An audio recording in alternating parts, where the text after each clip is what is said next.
ఉచితంగా ప్రయాణించే హక్కు కూడా మన ప్రభుత్వం కల్పించబోతుందని ఈ సభాముఖంగా తెలుపుతున్నాం.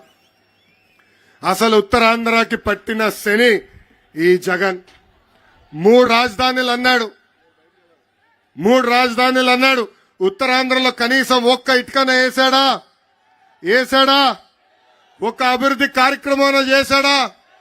విశాఖపట్నంలో ప్రజాధనాన్ని లూటీ చేసి 500 కోట్ల రూపాయలతో ఒక ప్యాలెస్ కట్టుకున్నాడు తప్ప ఉత్తరాంధ్రకు చేసింది ఏమీ లేదు.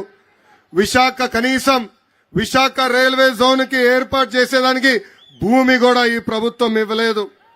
మూటబడిన అన్ని షుగర్ ఫ్యాక్టరీలు తెరుస్తానని ఎన్నికల ముందల హామీ ఇచ్చి కనీసం ఒక్క ఫ్యాక్టరీ కూడా ఈ జగన్ తెరవలేదు. ఇంకా విశాఖ ఉక్కు ఆంధ్రుల హక్కు నినాదంతో ఆనాడు ఆంధ్రులందరూ పోరాడి విశాఖ ఉక్కు తీసుకొచ్చారు.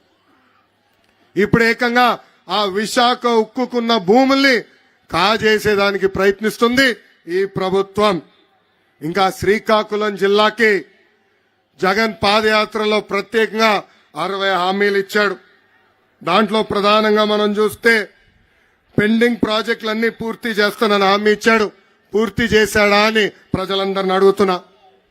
Vamsadhara, Thotapalli, right left canals, Nagavali కరకట్టు పనులు పూర్తి చేస్తానని హామీ ఇచ్చాడు.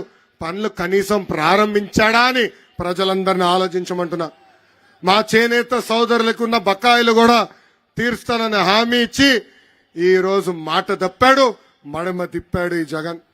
అసలు ఉత్తరాంధ్రాని అభివృద్ధి చేసింది తెలుగుదేశం పార్టీ. ఆనాడు వంశధార, నాగావళి నదుల్ని అనుసంధానం చేసింది తెలుగుదేశం పార్టీ. ఇప్పటికి పెద్దలు చెప్పినట్లు రోడ్లు, బ్రిడ్జ్లు, తాగునీటి ప్రాజెక్టులు, ఆసుపత్రులు, ఉద్దానం కిడ్నీ పేషెంట్లకి డయాలసిస్ కేంద్రాలు. అంతెందుకు నేను మంత్రిగా ఉన్నప్పుడు ఆనాడు ఎన్టీఆర్ సుజలా ద్వారా మినరల్ వాటర్ ప్లాంట్ ప్రతి గ్రామాన్ని కూడా అందజేసిన పార్టీ తెలుగుదేశం పార్టీ.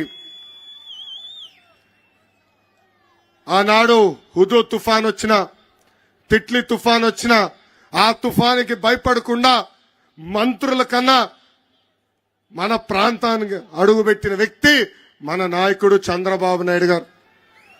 ఆనాడు నేను మంత్రిగా పనిచేశా. మండలానికి ఒక మంత్రిని వేశారు. ప్రజల సమస్య ఉండకూడదు, ఎంత ఖర్చైనా పర్వాలేదు, ప్రజల్ని ఆదుకోవాలని ఆనాడు హుకుం కూడా జారీ చేసిన వ్యక్తి మన నాయకుడు చంద్రబాబు నాయుడు గారు. ఇంకా మన ఇచ్చాపురం అంటే నాకు ఒకే ఒక పదం వస్తుంది, తెలుగుదేశం పార్టీ అడ్డా.